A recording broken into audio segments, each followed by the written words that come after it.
And ladies and gentlemen, it's my honor to present the first Hall of Fame inductee, the Lewis Clark State Athletic Hall of Fame, Ed Cheff.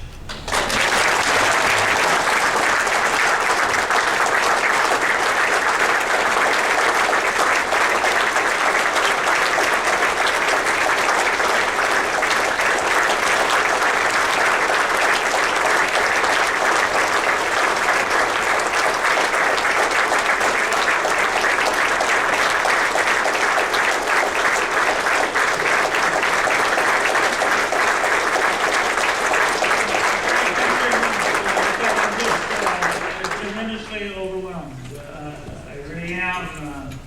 Feel tremendously honored to be part of the start of the Lewis Clark State Hall of Fame. I think it's going to be a great thing for the school, and it's going to give us a chance to honor some great student athletes and some great coaches that have been part of Lewis Clark State for years and years.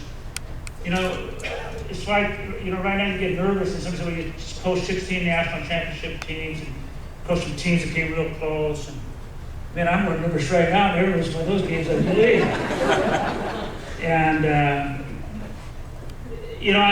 when I came to Lewis Clark State, I had a little bit of an idea about recruiting. I'd been at Lower Columbia for 3 years, and I kind of had a philosophy, and I knew then that great players create decent coaches. It's not the other way around. I said sometimes guys in the coaching profession think that they did it.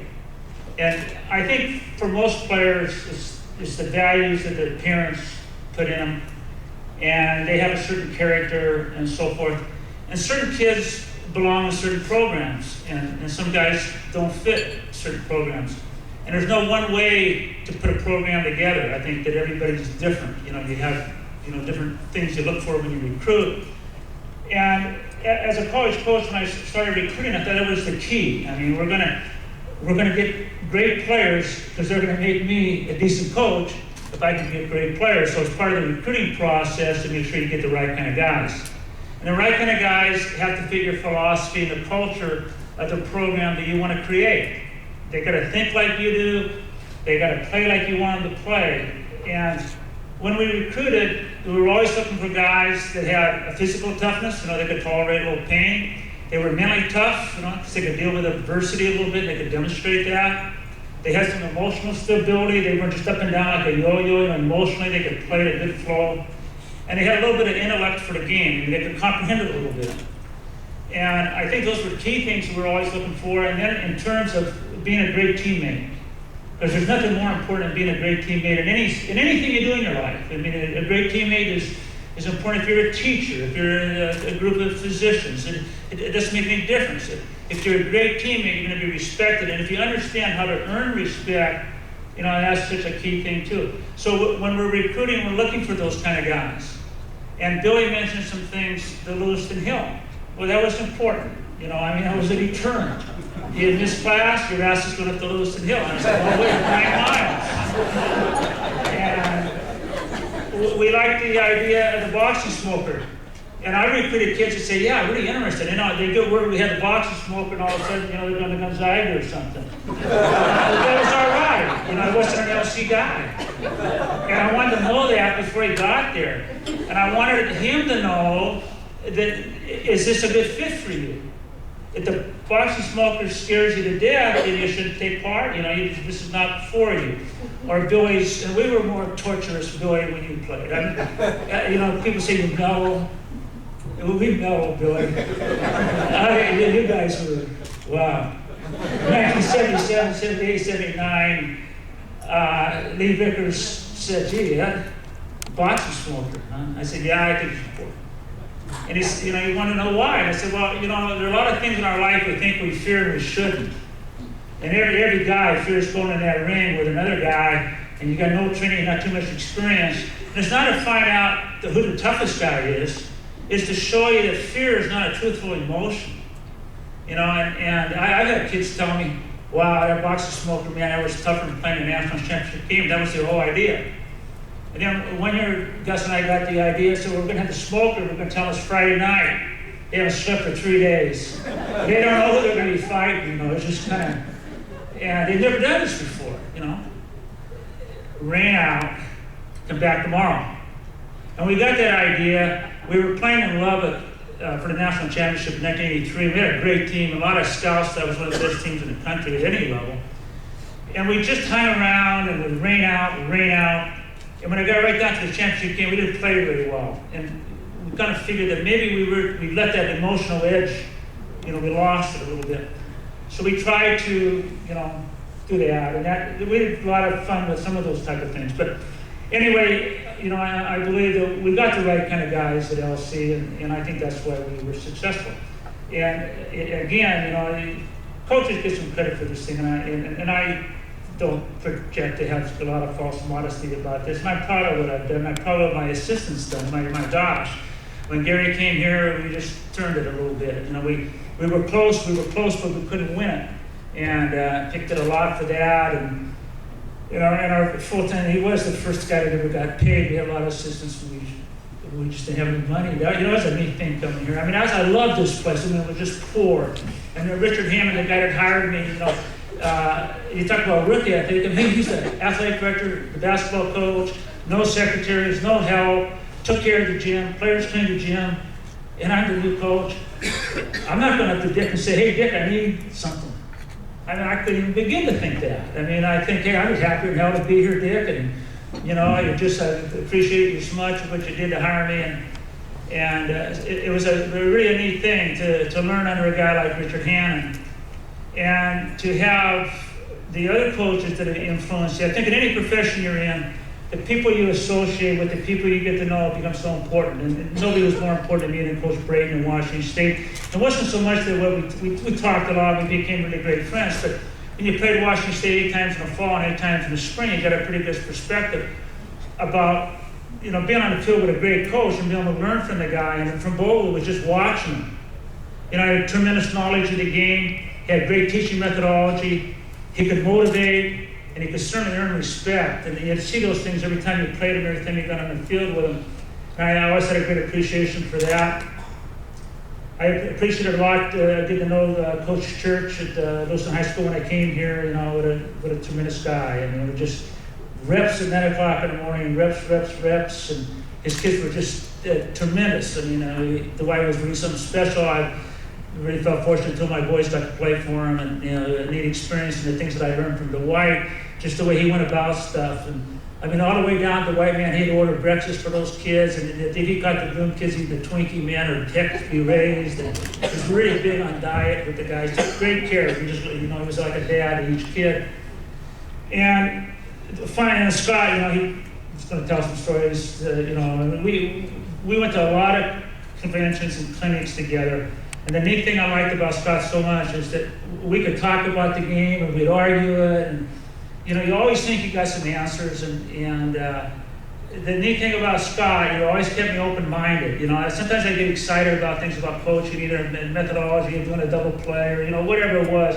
And Scott always put some perspective on it. And we have known each other for 35 years, forever. I feel like you're my dad, Scott. You're kind of my role model. I looked up to you. You're my dad.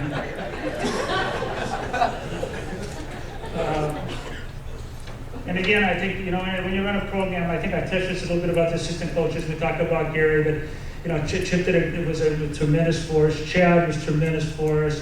And all the graduate assistants, those are the guys, that's a nice word of saying, they work your ass off but don't get paid. We had a lot of those guys, and they did some great things for us. And it was, to me, I've always been indebted to our staff. And people don't realize, I can't tell you how many times one of my assistant coaches say, hey, Ed, we got to look at this differently. You're not evaluating this kid in the right way, or we need to take a better look or a different look, or maybe we got to try to do something different. And I got a tremendous lot of input from my assistant coaches over the years, whether they were guys just 1 year out helping me, or guys that were being paid. The other thing about Lewiston is the boosters. It's kind of a hands-on group of people. Harris Field was built by the boosters. Our program was built with a lot of support. People in our boosters club were just tremendous. I mean hands-on. They care about the kids. They made friends with them.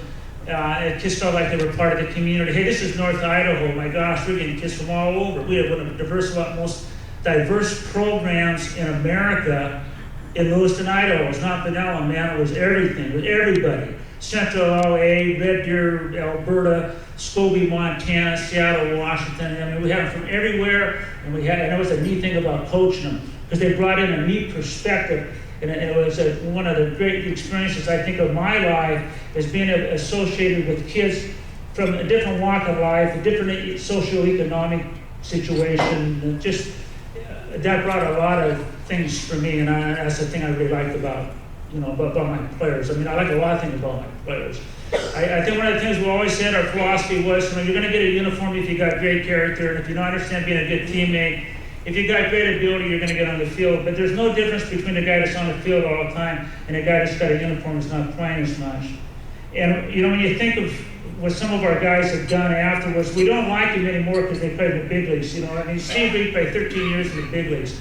I like Steve as much as the day I called John Schaefer and said, hey, John's scout San Francisco Giants. I said, we got a guy that didn't get drafted, and I really like this guy. And I think you got to give him a shot to go to Everett. And Schaefer at the time was a guy that, he had pull with the Giants. He was a really respected scout. And just said, okay, fine, we'll sign him. We were pretty good friends, John and I. And he signed Steve, 13 years he plays in the big leagues. And, what a great accomplishment. Chad Miltenberger's drafted. And I'm thinking, geez, Chad, you got to sign with the Giants. You got to go play. Got to go. I couldn't believe it. Chad, come on, your chance to play professional baseball. Well, Chad, the other plan was a better plan. The guy's got a doctorate degree today. He's going to probably be a college president sometime, And so how much do you admire that, It's just special. And it's just like Scott Hermel. Scott's drafted. He's got other plans. He's not going to sign. Baseball's not all encompassing in his life. He has something else he wanted to do with his life. And he went and he did it. It was special.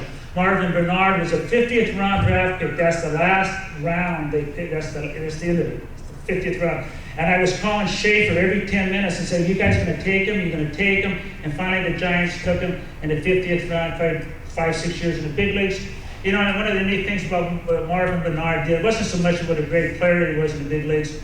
It was that the Giants have an award called the Willie McCovey Award.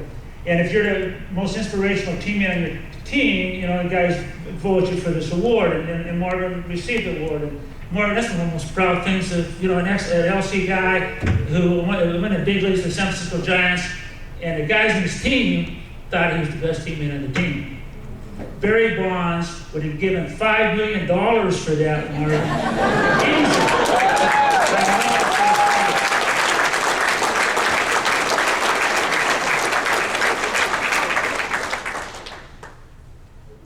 Okay, well, I gotta wrap this up. It's been a long night, and I know these things they seem like they go on forever. My last night's thoughts was more thanks to Karen and how special she was in a lot of things. And I'll tell a real quick story. In 1973, I'm at Tillamook High School coaching football. And see, Karen and I got married when we were 18 out of high school, and we had some plans. And I was going to go to school first. And then I was going to get my teaching degree, and she was going to go back and get her teaching degree. And then along came Tyler, and then along came Trevor came first, I guess. Then there was Tyler. Time just flew, But anyway, 1973, I'm at Tillamook High School trying to plot a way to become a college football coach. And a good friend of mine named Jack Riley was the athletic director and baseball coach at Lower Columbia. And we were talking. He said, Ed, I'm going to take the job at Oregon State. And I think Dr. Story, who's the president of Lower Columbia, is interested in hiring you for the job. And, he don't pay you anything for baseball, but he wants to know if you want to be a veterans counselor. And whatever his son is good. I was teaching 5 classes of English comp and coaching football. But when I would say, okay, we're going to do a theme, and I'm going to correct them, and I'd have 150 themes, and I'd bring them home, and I'm thinking, man, getting out of this could be maybe better to become maybe a college baseball coach, might be a better job. And so I talked to Jack, and we decided to do it. And Karen and I talked about it, and we said, we're going to do this. And so when I met with Jack, he said, I'm going to give you some advice. He said, the first thing you should do is buy my house. And it's a true story. I'm telling you, it's true. I said, how big's that house, Jack? And he said, it's 3,600 feet. I go, wow, that's about twice as big as Karen and I and 2 boys need. He says, no, you really need this. This is going to give you a recruiting edge. And this is a serious story, and this is how he's telling me the story. And I said, like what, Jack? And he says, well, look, you're going to have to go out and get 3 of the top high school kids in the state if you're going to be really competitive. If you're a doctor's story who wants to win, so I want to tell you that right up front. And then you better understand about recruiting some real high quality guys and getting them in there. I said, okay, I'm all for that. He says, but here's the thing. He says, you've got to talk this over with Karen. I said, what are we talking over? He says, 3 of these top kids are going to be living with you. I said, really? And he's dead serious. And he's been doing it for 5 or 6 years. So okay, Jack, we'll try that. So I talked to Karen about it, and by gosh, she did. She went for it. So we go out, and this is honest to God story. We get the 3 best high school kids in the state of Washington that year. Jerry Green's dad wants him to live with us so bad. He's so worried about Jerry, and I'm telling him, hey, it's a great thing. Jerry's a first-round pick in the winter draft. He's a pretty special guy. And then we get Buddy Black, who pitched in the big leagues for years and years and years. And his parents really think it's a big thing for him to come live with Karen and I. And pretty soon, here's Karen cooking dinner for a big table, man. There's a crowd of us in there. There are 3 players, my 2 guys. Karen's working a tough job at Weyerhaeuser. She's in the personnel office at Weyerhaeuser. And this goes on for 3 years, and we had some great success. And those kids were like older brothers of my boys. And it was a neat thing, but I always thought, man, Karen, what a deal to come home from work, cook dinner for 3 people, and take care of that house for those guys. But it was really special, Karen. I love you for it, and I couldn't love you more about it. Thank you.